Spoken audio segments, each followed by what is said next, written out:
아침에 부활하신 주님을 바라보는 많은 사람들이 있는데 그들은 부활하신 주님에 대해서 어떻게 반응을 했을까요? 지금 막달라 마리아와 야고보의 어머니 마리아 또 살로메 향품을 들고 이 안식일이 끝나자마자 이 새벽 아침부터 달려갔습니다. 뭐 하려고 달려갔을까요? 향품은 왜 들고 갔을까요? 그렇죠. 시신에 바르려고. 그러니까 이들은 말씀대로 부활하셨는가 확인하러 간 게 아니라 십자가에서 죽으신 예수 그리스도 그분의 시신에 미처 금요일 날 다 마무리하지 못한 나머지 장례를 치르기 위해서 간 겁니다. 그리고 그들이 가면서 근심이 하나 있었습니다. 뭡니까? 그 무덤은 뭘로 막혀져 있습니까? 돌로 막혀져 있고 거기에다가 로마 군병들이 떡하고 지키고 있습니다.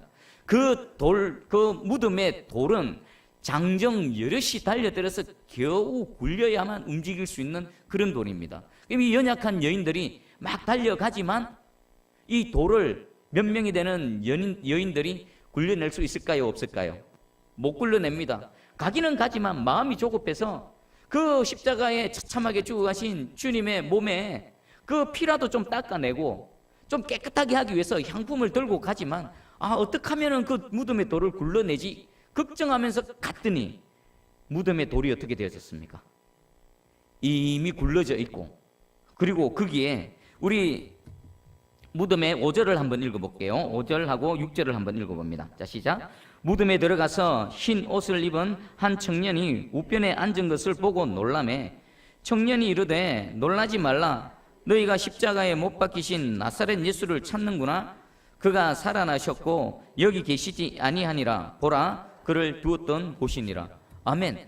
갔더니 깜짝 놀랐습니다.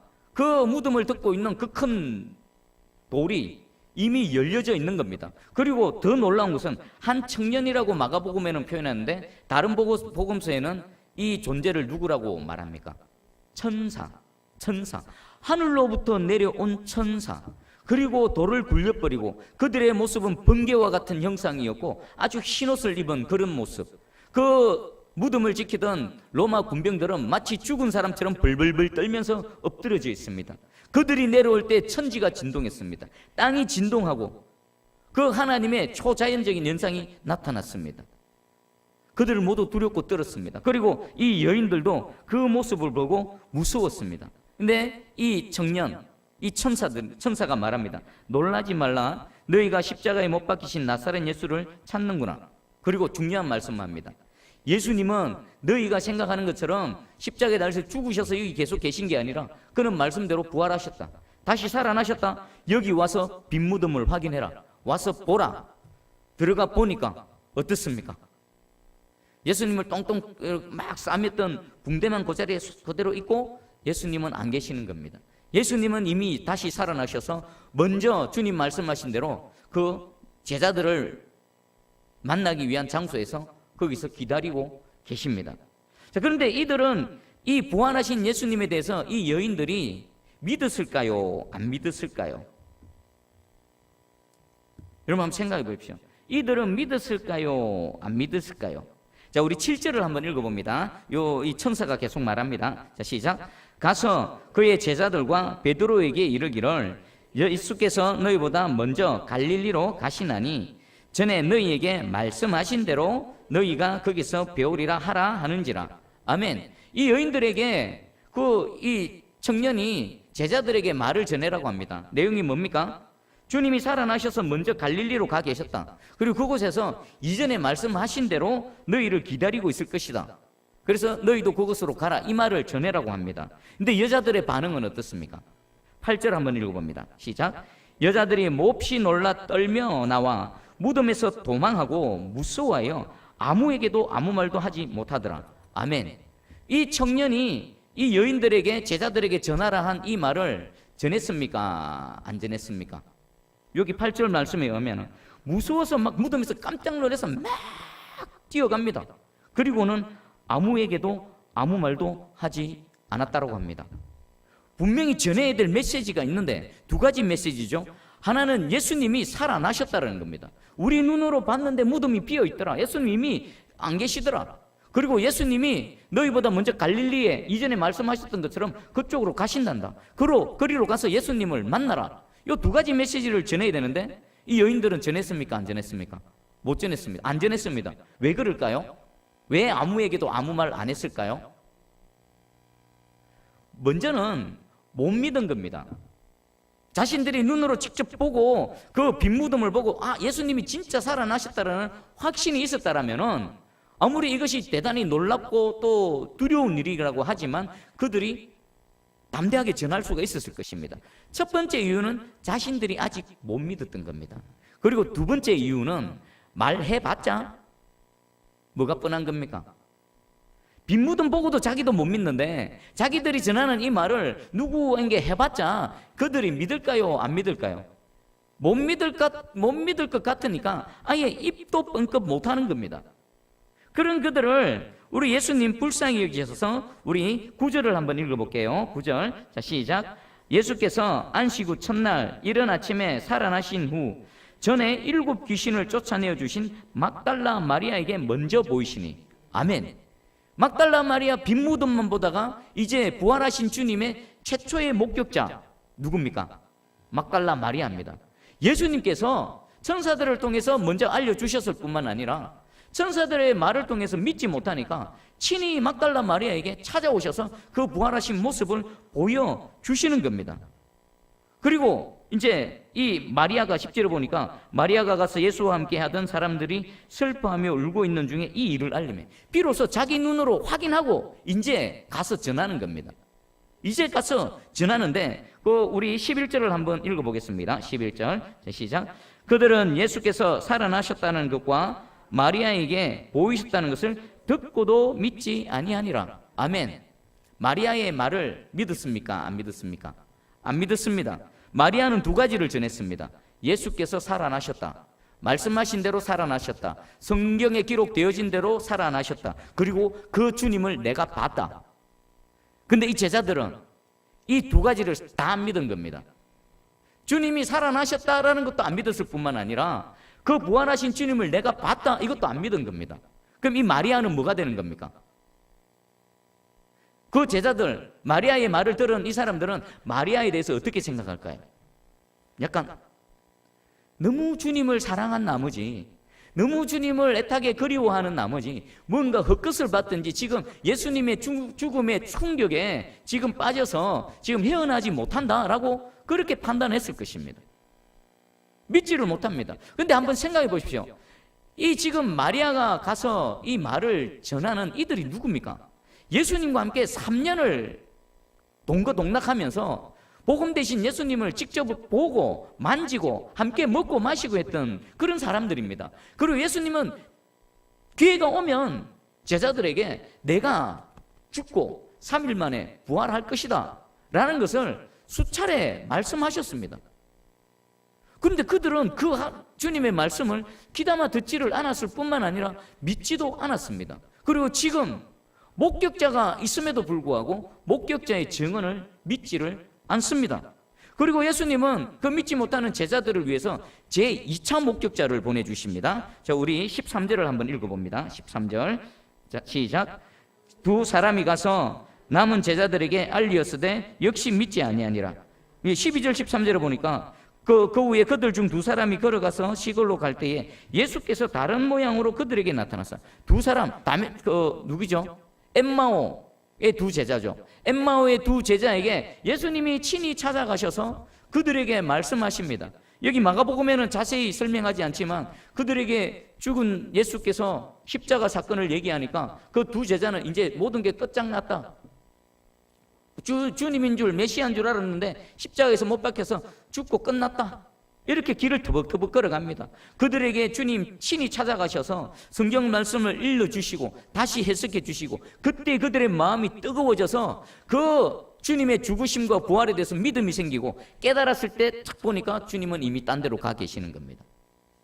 그분이 성경을 해석해 주셨던 그분이 부활하신 주님이시구나 깨달아 알고 제자들에게 와서 얘기합니다. 우리가 부활하신 주님을 봤다. 2차 목격자의 증언입니다. 이들이 믿었습니까? 안 믿었습니까? 그래도 안 믿습니다. 역시 믿지 아니하니라. 역시 믿지 아니하니라. 언제나 그랬던 것처럼 믿지 아니하니라.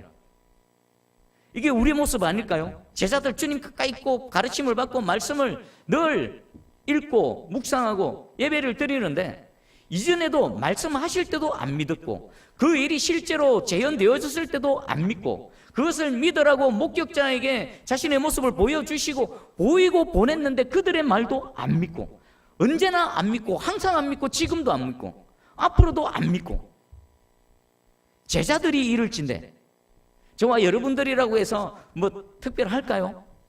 사실 뭐 똑같을 것 같습니다. 제라도 어찌 보면 이 제자들의 이 자리에 가 있었더라면은 아마 이들은 더 믿기 어려운 게 뭐냐면 머리부터 발끝까지 피투성이가 되어져서 십자가에서 못 박히는 그 모든 장면들 그리고 십자가에서 그 모진 시간을 버티시다가 실질적으로 호흡이 끊어지는 그 장면을 이들은 봤습니다. 어쩌면 저와 여러분들보다 다시 사신 주님을 믿기가 더 어려운 상황일 수도 있습니다. 우리는 안 봤기 때문에 살아나셨다니까 살아나셨구나 그렇게 믿는데 여러분 앞에서 예수님이 피투성이에 대해서 십자가에 실제로 못 박히고 죽는 장면을 여러분들이 실제로 봤다라고 한번 가정해 보십시오. 그럼 누군가 와서 그 주님이 살아나셨다? 내가 봤다? 쉽지가 않을 겁니다. 그런 것들을 불쌍히 여기신 우리 주님 계속해서 2차, 3차 목격자들에게 모습을 나타내 보여주시고 그들에게 믿음을 더 불어넣어 주십니다. 그리고 이 두 제자의 말도 믿지 않는 그들에게 대해서 예수님이 책망을 하십니다. 책망. 자, 14절 한번 읽어봅니다. 14절. 자, 시작. 그 후에 11 제자가 음식 먹을 때에 예수께서 그들에게 나타나사 그들의 믿음 없는 것과 마음이 완악한 것을 꾸짖으시니 이는 자기가 살아난 것을 본 자들의 말을 믿지 아니함일러라. 아멘.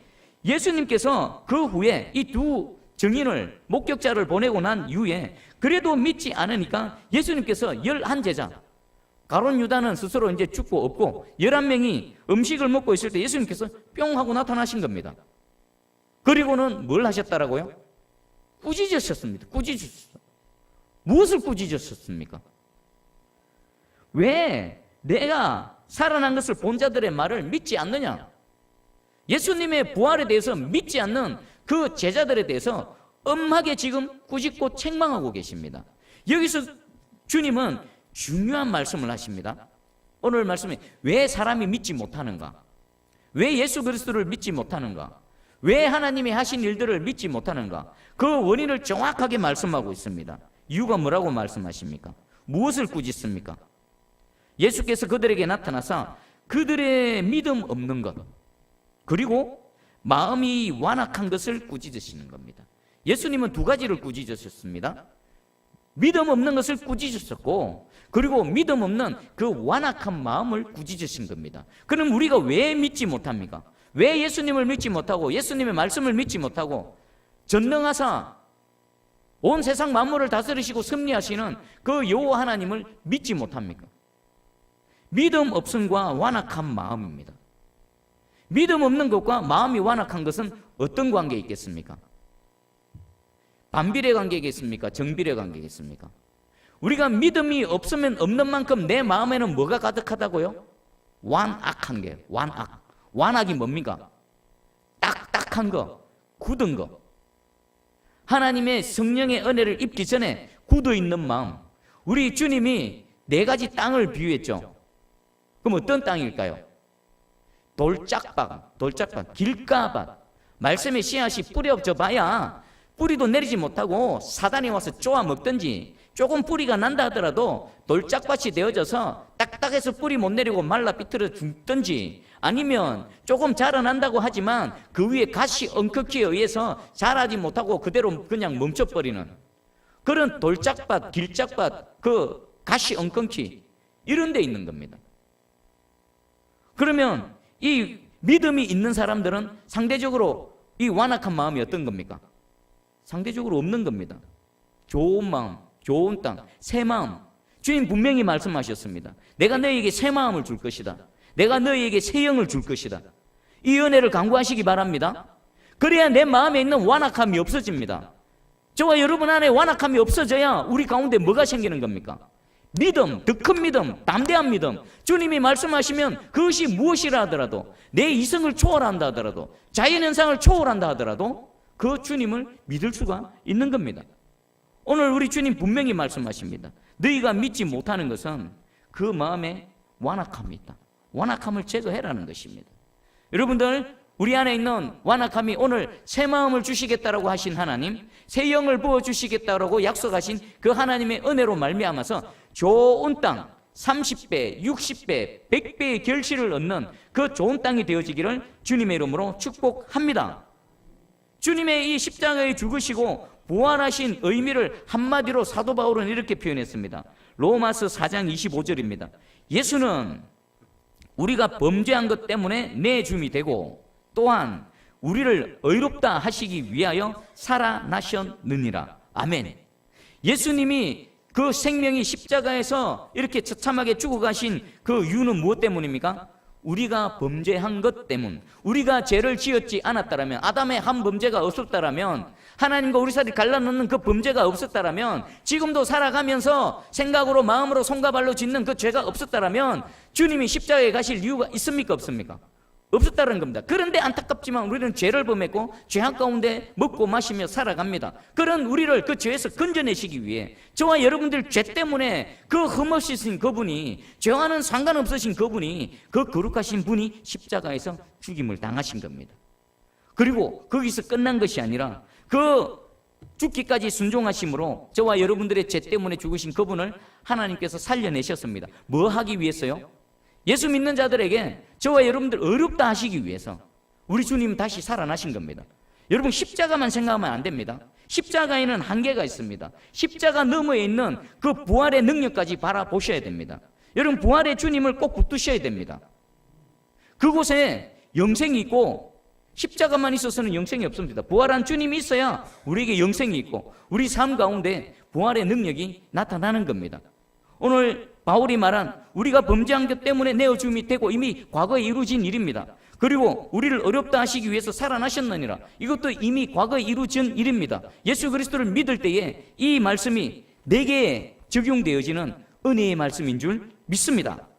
자, 그러면 부활하신 예수님에 대한 증언을 듣고도 믿지 못하는 제자들, 자기 눈으로 봐야만 겨우 믿는, 참말이네, 진짜네 라고 하는 이들에게 주님은 1차, 2차 목격자들을 보내주시고, 그래도 못 믿으니까 예수님이 직접 찾아가셨습니다. 우리 한번 생각해 보십시다. 예수님이 이렇게까지 하실 필요가 있습니까? 없습니까? 저와 여러분들이 못 믿습니다. 안 믿습니다. 그런데 주님은 계속해서 증언을 듣게 하시고 목격자를 만나게 하시고, 그래도 안 되니까 직접 찾아오십니다. 이렇게 하실 필요가 있을까요? 저는 이런 생각이 듭니다. 이렇게까지 했는데도 안 믿으면 냅둬버리지. 주님은 왜 이런 수고를 하실까? 여러분은 그런 생각 안 해보셨습니까? 이렇게까지 하시는데도 못 믿는 그들, 꾸짖으시기는 하시지만 그들이 그 예수님의 꾸짖음과 책망에는 그냥 단순한 막 화가 나서 분노하는 마음으로 꾸짖으신 것이 아니라 그들이 믿고 부활의 능력에 동참케 하기 위해서 주님 이렇게 하신 겁니다. 여러분들이 예수님이라면 어떻게 하시겠어요? 제가 예수님이라면요, 그러면 한 번, 두 번 해보고 몇 번 해보다가 안 되면 치아펴라, 안 믿으면 떼치라 이럴 건데, 우리 주님은 그렇게 하시지 않으십니다. 만약에 우리 예수님이 저 같은 존재였다면 이 세상에 구원은 없겠죠. 한 번, 두 번 하다가 그냥 치워버리고. 근데 주님은 끝까지 찾아가시고 그들에게 믿음을 주시고 부활하신 주님을 보고 믿게 하시는 은혜의 하나님이십니다. 우리 하나님의 긍휼과 자비는 무한하십니다. 우리가 청량할 수가 없습니다. 이 은혜와 사랑은 제게도 부어지고 있고 여러분 개개인에게 낱낱이 여러분들에게 맞춤형으로 부어지고 있는 줄 확실히 믿습니다. 하나님을 신뢰하십시오. 나를 보면은 소망 없습니다. 나 같은 게 어떻게? 하지만 주를 바라볼 때 소망이 있습니다. 주님의 사랑이 나를 붙드시고 주님의 이 자비와 긍휼이 나를 끝까지 놓지 않으시고 가신다는 겁니다.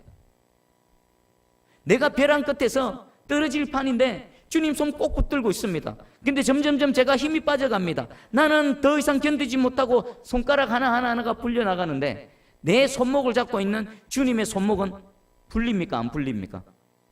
절대로 안 풀립니다. 여러분들은 힘이 빠져서 연약해서 손을 놓는다 하더라도 우리 주님은 절대로 그 손을 놓지 않으십니다.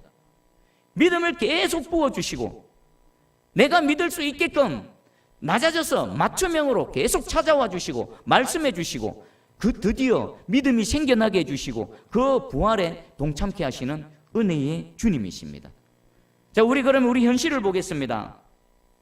우리 주변에 보면은 여러 가지 안타까운 사건들이 많이 일어납니다. 지금 세상에 워낙 흉악한 일들이 많이 일어나는데 그 중에서도 우리 대한민국이 갖고 있는 여러 가지 그 오명들이 있습니다. 뭐 이혼율 1위, 뭐 자살률 1위, 뭐 이런 거 있죠. 우리 자살하는 사람들을 한번 생각해 보겠습니다. 자살하는 사람들은 왜 자살을 할까요? 가룟 유다는 왜 자살했을까요? 근데 똑같이 주님을 부인했던 베드로는 왜 자살하지 않았을까요? 가룟 유다는 주님을 팔아먹고 나서 마음 양심의 가책을 느꼈습니다. 자기가 하나님을 팔아먹었다. 그래서 그 후회는 했지만 회개는 안 했습니다. 그리고 가룟 유다의 내면을 보면요, 자기가 자기 스스로를 어떻게 했을까요? 죽음으로 심판해버린 겁니다. 마지막 순간까지 가룟 유다는 자기가 주인이 되어지고 자기가 심판자가 되어져서 자신을 심판해버린 겁니다. 그런데 베드로는 비슷한 죄를 범했습니다. 오히려 가룟 유다보다도 더 했겠죠. 3번씩이나 예수님을 저주하면서까지 부인했을까요? 그런데 베드로는 자살하지 않았습니다. 왜 안 했을까요? 베드로는 주님의 긍휼을 바라보고 있었고 자기 스스로 자신을 심판하고 판단하지 않고 그것마저도 하나님께 내어놓았던 겁니다. 그래서 주님은 베드로에게 찾아가 주셔서 그를 회복시켜 주시고 네가 나를 사랑하느냐? 마음의 중심에 비록 그 예수님을 부정하고 부인하는 순간에도 베드로의 마음은, 예수님을 향한 베드로의 마음은 어땠을까요? 여전히 사랑하고 여전히 주님으로 인정하는 그 마음을 아셨던 우리 주님, 베드로에게 찾아가셔서 다시 회복시켜 주시는 겁니다. 그럼 다시 가룟 유다, 왜 스스로를 죽음으로 내보내 버렸는가? 그 근본적인 이유는 자기 스스로가 자기를 용서하지 못하고 자기가 심판자가 되어서 자기 목숨을 끊어버린 겁니다. 그리고 또 인간적인 관점에서 보면요, 자살하는 사람들의 공통점 첫 번째는 지독한 외로움입니다. 아무도 없습니다. 여러분 뭐 자살 방조, 자살 상담하는 이런 사람들 얘기를 들어보면 자살을 임박해 둔 사람들은 어찌하든지 신호를 보낸답니다. 맞죠? 친구들에게 문자를 보낸다든지 그 자살 상담하는 그런 센터에 전화를 한다든지 마지막으로 자기가 이제 죽음에 임박해 있는 마지막 사인, 신호를 보낸다는 겁니다. 그런데 그 신호에서 아무도 응답하지 않으면 끊어버리는 겁니다. 지독한 외로움입니다. 이것은 소외입니다. 소외. 그리고 두 번째가 감당하기 어려운 삶에 대한 두려움입니다. 두려움. 무거운 짐 가운데 도저히 벗어날 수가 없습니다. 근데 그것을 대면할 자신이 없는 겁니다. 너무나 힘들고 고통스러운 겁니다. 그리고 세 번째가 소망이 없는 겁니다. 여러분, 사람이 아무리 힘들고 아무리 고통스럽고 아무리 힘들어도 소망이 있으면 견뎌냅니다. 언제까지다라는 것만 기한이 있으면 견뎌냅니다. 그런데 소망이 없으면요, 별 아닌 것 같은데 목숨 끊어버립니다. 외롭고 지독한 고독과 소외, 그리고 감당하지 못하는 그 두려움, 그리고 더 이상 희망이 없은, 소망 없는 이것 때문에 자기 스스로의 목숨을 끊어버립니다. 어쩌면 지금 십자가에 달리셔서 돌아가신 그 예수님을 진짜 하나님으로 알았던 그분이 죽으신 모습을 보면서 이들은 이 세 가지에 봉착해 있을 겁니다. 이들은 세상 나라로부터도 소외되어졌습니다. 예수를 믿는 순간에 유대 공동체로부터 완전히 소외되어졌습니다. 그런데 이들이 예수님을 버리고 도망치는 순간 하나님의 나라에서도 소외되어졌습니다. 베드로는 왜 부활하신 주님 소식을 듣고도 부활하신 주님을 뵙고도 사역 현장에서 떠나가 버렸습니까? 자기 스스로 자격 없음을 알거든요. 세상에서도 소외되어졌고 나 같은 존재가 어떻게 하나님 나라의 일을 다시 하겠는가? 나는 하나님 나라에서도 소외되어졌다. 그래서 그냥 갈릴리 호숫가에 고기나 잡으러 가자 그랬던 겁니다. 이런 소외. 그리고 이들은 하나님이신 그분이 죽으심을 통해서 이제는 어떻게 살아갈 것인가, 이제 남아있는 인생을 내가 어떻게 살아갈 것인가에 대한 두려움, 그리고 소망 없음. 근데 이 세 가지가 한 방에 해결되어졌습니다. 어디서 해결되어졌습니까? 부활하신 주님을 보는 순간에 한 방에 빵 하고 다 해결되어졌습니다. 야, 역시 하나님이 우리 하나님이시구나. 말씀대로 다시 살아나셨고, 그들은 우리 주님을 죽인 것 같지만 하나님의 그 역사하심은 지금 여전히 우리와 함께하고 있는구나. 그리고 나는 하나님의 나라에서 소외되어진 것이 아니라 주님이 나를 찾아오셔서 나의 무너진 부분들을 회복시켜 주시고 다시금 불러주시는구나. 두려움, 소망 없던 인생 가운데 새 소망이 생기고, 모든 두려움이 담대한 믿음으로 다시금 달려들 용기가 생겨버리고, 하나님 나라에서 받아들여져서 다시금 하나님의 사역을 행해 나갈 수 있는, 이 자살할 수밖에 없는 이 세 가지 이 이유들이 싹 해결되어져 버린 겁니다. 오늘 여러분 자신을 한번 되돌아보십시오. 우리는 광야 같은 인생길을 살아갑니다. 험악한 인생길입니다. 우리 스스로서는 소망 없는 것 같습니다. 우리 스스로는 어떤 일이라도 두렵고 내가 극복하지 못합니다. 우리 보면은 주변에 가족도 있고 누구도 있지만 나를 진짜 내 아픔, 내 작은 신음소리조차까지 아는 사람은 사실 잘 없습니다. 부부 옆에 같이 잠자는 그런 부부도 잘 모릅니다. 부모 자식 간도 잘 모릅니다. 그저 홀로 있는 것 같고, 내 아픔 나 혼자 그냥 품고 가는 것 같고, 이것을 이겨낼 수 있고 이걸 한 방에 해결할 수 있는 유일한 방법은 무엇이라고요? 저와 여러분들이 부활하신 주님을 반드시 만나야 된다라는 것입니다. 오늘 이 시간에 그냥 막연한 주님이 아니라 실질적으로 이 믿음 없는 이들이 부활하셔서 자신의 눈앞에 떡하니 나타나신 그 예수님, 다시 사신 예수님의 그 모습이 보여지는 은혜가 있기를 주님의 이름으로 축복합니다. 그리고 다시 오신 이 주님이 우리에게 무엇을 요구하십니까? 왜 믿음을 그들에게 부어주시고 왜 부활하신 모습을 그들에게 보여주십니까?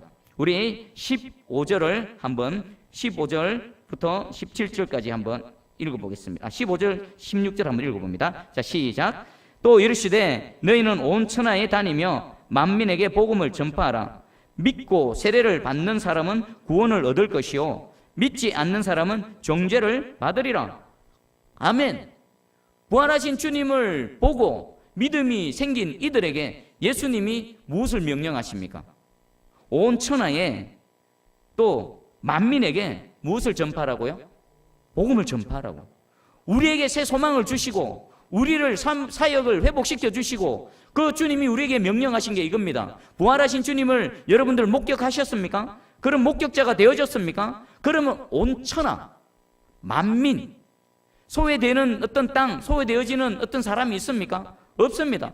복음을 전파하는 겁니다.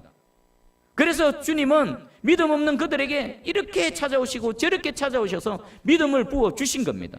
우리를 구원하신 이유가 뭘까요? 온 천하 만민에게 복음을 전파하라는 것입니다. 복음이 전파되어지는 그곳에 나타나는 현상을 17절에 얘기합니다. 믿고 세례를 받는 사람은 무엇을 얻을까요? 구원을 얻는 겁니다. 그리고 믿지 않는 사람은 무엇을 받습니까? 정죄를 받는 겁니다. 예수 그리스도 자체가 심판의 기준이 되어지는 겁니다. 예수님을 전했는데 받아들이는 사람은 구원을 얻습니다. 그런데 예수 그리스도를 거절하는 자는 그 자체가 정죄를 받는 겁니다. 그것은 하나님의 영역입니다. 누가 구원받고 누가 어떻게 되어질지 저와 여러분들은 모릅니다. 저와 여러분들이 해야 될 일은 온 천하 만민에 무엇을 전해야 된다고요? 복음을 전해야 된다. 우리 때문에 주님이 십자가에 달리셨고 죽으셨다. 그러나 우리 하나님께서 우리를 어렵다 하시기 위해서 그분을 다시 살려내셨다. 그분을 믿어라. 영생과 저 천국과 하나님의 백성이 되어진다. 이것을 전해야만 되는 것입니다.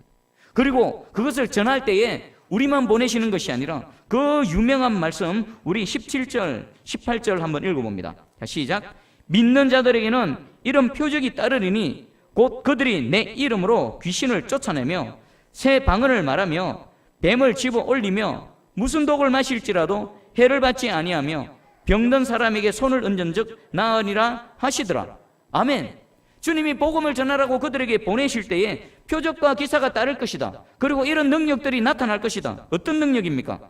예수 그리스도의 이름으로 무엇을 쫓아냅니까? 더러운 귀신을 쫓아내는 겁니다.